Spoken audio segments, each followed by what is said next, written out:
The key here, I think, with network APIs is finding the developers. Exactly. I think that's the holy grail, if you wish. The developers are the real customers of the network APIs. We need to win their hearts and minds. Yeah. We have to get the network APIs to where the developers are and the tool chains that they are using.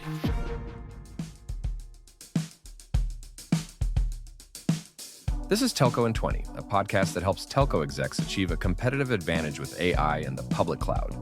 It is hosted by Daniel Rios, also known as DR. Today we're talking to Shkumbin Hamiti, Vice President of Network Monetization at Nokia. Hi guys, I'm DR. Network APIs are making big waves in telco. McKinsey Company expects them to unlock $300 billion in new revenue in the next 4 to 6 years. Not surprisingly, telco's biggest vendors are racing to help operators grab a piece of the pie. For example, Nokia has launched Network as Code, treating network capabilities like cloud services with developer portals and sandboxes. Ericsson's countered with Aduna, a joint venture where major operators like AT&T, Verizon, and Deutsche Telekom pool their APIs together in one massive marketplace. These two vendors are making radically different bets. Nokia is betting on being the behind-the-scenes enabler that helps individual operators plug into existing, highly popular developer ecosystems like Google Cloud. Aduna is betting on creating one operator-owned marketplace where the biggest telcos sell their APIs as a collective. Whatever approach wins, the real challenge isn't building APIs or marketplaces or ecosystems. It's convincing millions of developers to change their habits and actually use these tools instead of whatever they're already comfortable with. Today, I'm talking with Nokia's Vice President of Network Monetization, Shkumbin Hamiti, about the massive opportunities and challenges around network APIs for our industry. We're digging into how the Network as Code platform is trying to solve the API puzzle, real commercial deployments that are moving beyond proof of concept to monetization, and what it will take for telcos to unlock network APIs' game-changing potential. So, let's take 20. Shkumbin Hamiti is Vice President of Network Monetization at Nokia. Hi, Shkumbin. Welcome to Telco in 20. Hello, DR. It's a real pleasure to be part of this podcast. It's going to be super awesome. We are going to talk about one of the biggest topics in the industry, network APIs, and what Nokia is doing with that. And so let's talk about your Network as Code platform, which launched in September of 23. And from what I understand, you've now grown it to over 50 partners. Operators are looking for ways to generate more revenue from their networks. So tell us a little bit about this product, Network as Code, and how it's helping operators shift to becoming more innovative platforms. Yeah, actually what you just talked about, becoming an innovation platform, is what we are seeing really happening. We are at the turning point for the whole industry overall.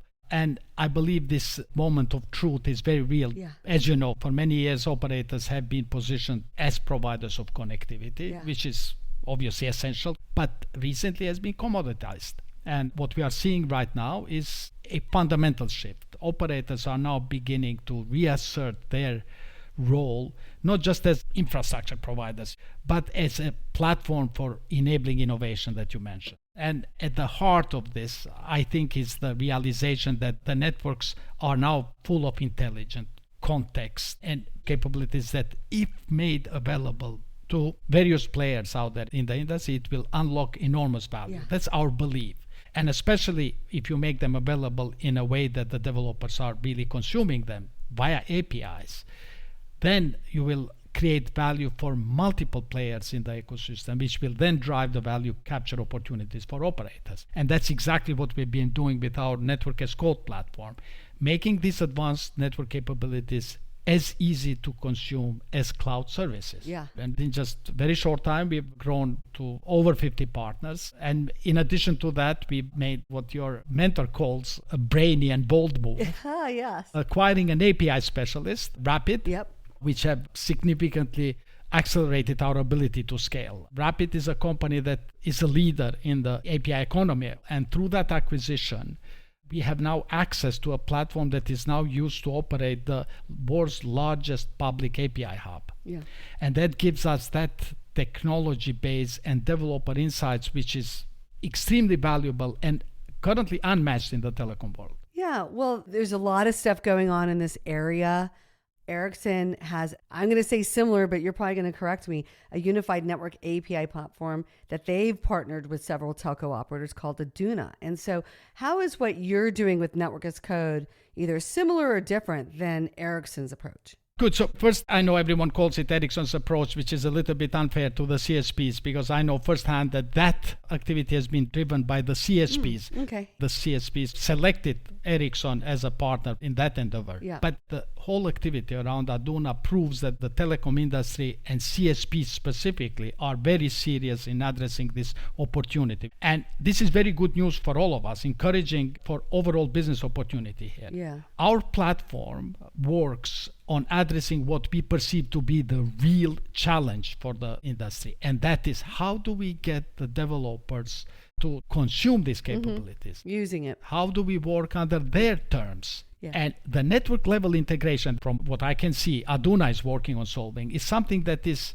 and I don't want to sound too simplistic here, but I think it's relatively easily solved. Something we are doing continuously. So we are adding CSPs to our platform almost every week. We have exceeded the 30 CSPs as part of our partnership pool of CSPs. So the real problem is, how do we get those developers to consume the capabilities that we are having here? Yeah. Well, I do agree that that is a big key to network APIs, because I'm going to use the word network, not in the sense of a telco network, but you have to have the APIs. They have to be easily usable. But then the other side of the network is the developers that are consuming them. So if you have APIs that no one uses, they're useless. Right? They're not monetized. Yeah. And so the key here, I think, really is developers. We'll talk about that in a second. And so you said you had 30 CSPs that are coming onto the platform. So it sounds like you're getting real traction with real operators starting to use it. And so can you share some of these stories, and what are the use cases that are really driving that adoption, the early traction that you guys are seeing? Yeah, first of all, just as you point out, this whole space is at the early stage.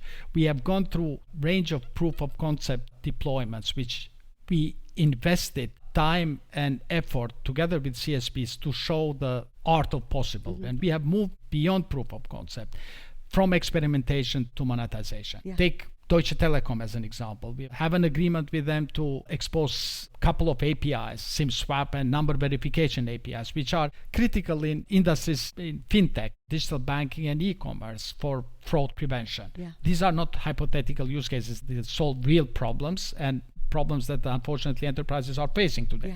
And by offering those APIs to such vertical industries, they can directly integrate them as part of their risk and identity management workflows. That's why we are moving on to the commercial deployments. If I take another example, with Globe Telecom, we are enabling banking grade APIs that integrate with financial institution in Philippines.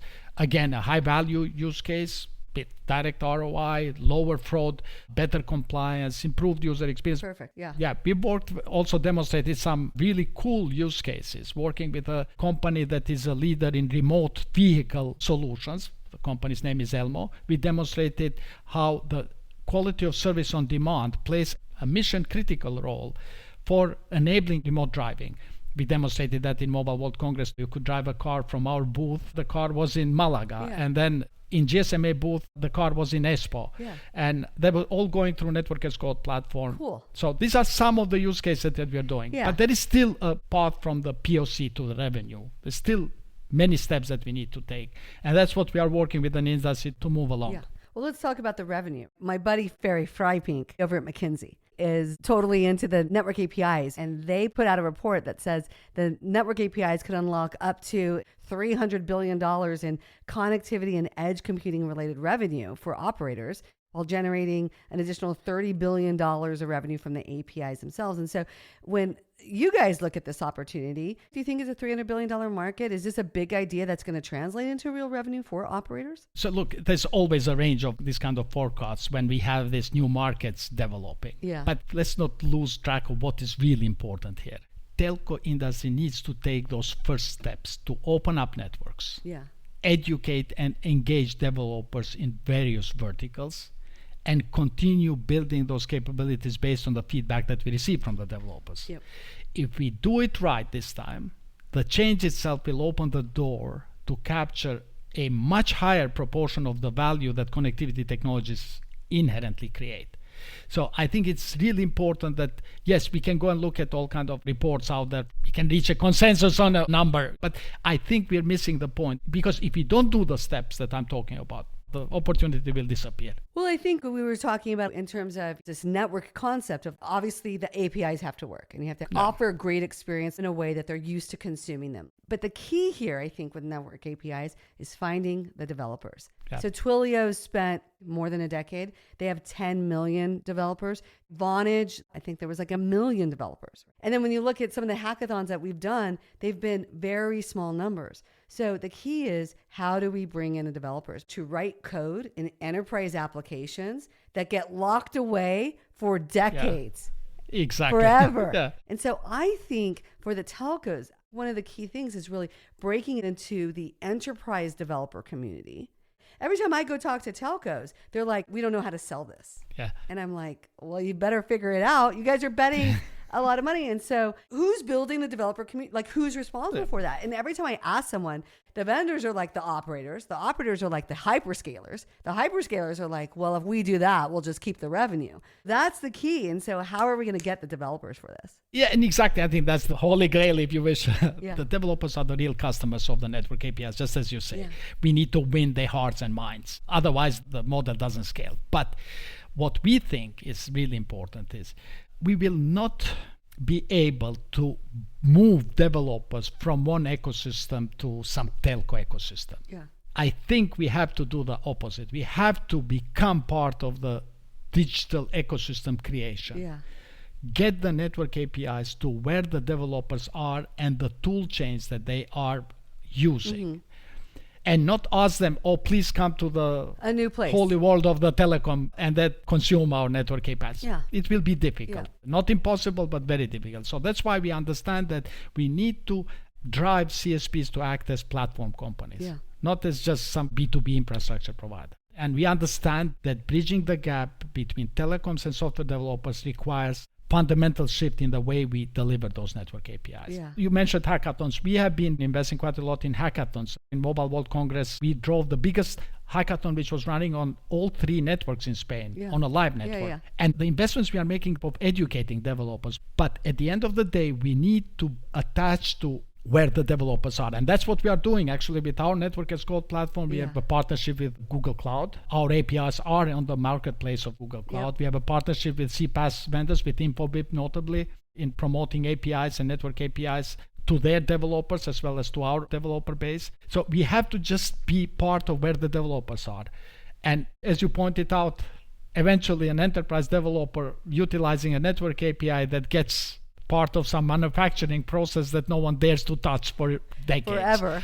That's the beauty. And that's the key, and that's super hard. But, there's thousands, if not millions of developers, at least for now, before AI disrupts everything. And it's a global effort that the telcos need to work together on. It's not a telco by telco thing, but I think the strategic asset for telcos are the developers. And I don't know that I would give that up to a hyperscaler to own that group. You want the developers writing our code and helping the telco industry advance. Yep. This is the one time where I'm like, don't help the hyperscalers. Help yourself and own the developer relationships. And you're going to have to go talk to enterprises and figure out how to sell APIs. You don't know how to do it? Go figure it out. Yeah. Good point. And also when you talk about being cloud native, it requires a strategic and cultural shift. It's not only technology. Yeah, I mean, everyone sort of talks about how telco moves so slow, and we're in our comfort zone if we know how to run networks this one way, on premise or a closed network that's not open. And then at the same time, we have this big problem of our revenues are stagnant to shrinking. What are we going to do?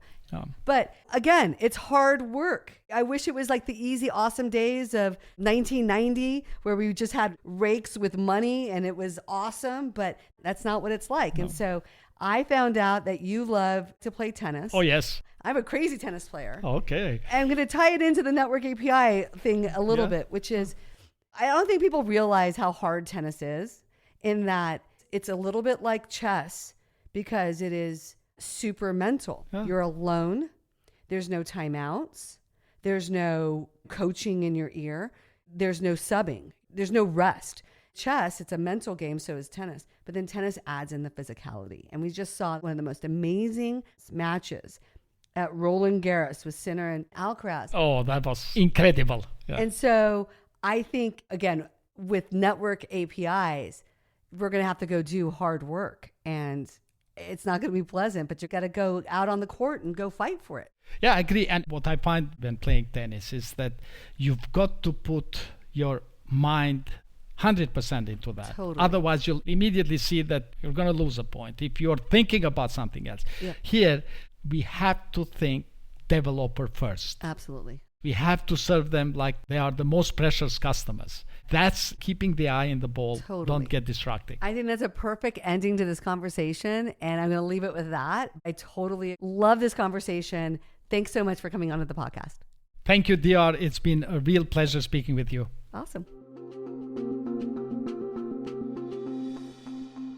Stick around. We end each podcast with a Telco in 20 takeaway. I've got 2 minutes to tell you something you need to know. You heard Shkumbin. The key to network APIs is building a large developer network, the user base that adds API calls to their code and generates revenue. But building a developer network is a grind. You need millions of developers, not thousands. And even if you find them, you've got to convince them to adopt your APIs instead of whatever they're already using, like Twilio. That's expensive, time-consuming, and frankly, super hard. But I have a breakthrough idea for you. Instead of chasing human developers, target their AI coding assistants. When AI writes code, it pulls from whatever has the best documentation and examples available. I'm talking about GitHub repositories, Stack Overflow, and killer documentation. It doesn't respond to marketing campaigns or have brand preferences. Dominate those information sources. So when developers ask AI to add SMS functionality to their coding project, it will automatically suggest your APIs. Talk about a win. Now, do I have this all figured out? Not yet. Find the secret sauce, and you can have millions of lines of network API code being generated and generating revenue in no time. Guess what, guys? This isn't the only billion-dollar idea I have. Want to learn more? DM me on LinkedIn and X at TelcoDR, and let's chat it up. In the meantime, tune into more Telco in 20 episodes. Like and follow, and leave us a 5-star review. Don't forget to sign up for my game-changing email newsletter on telcodr.com and check out our awesome YouTube channel and hit that subscribe button. Later, nerds!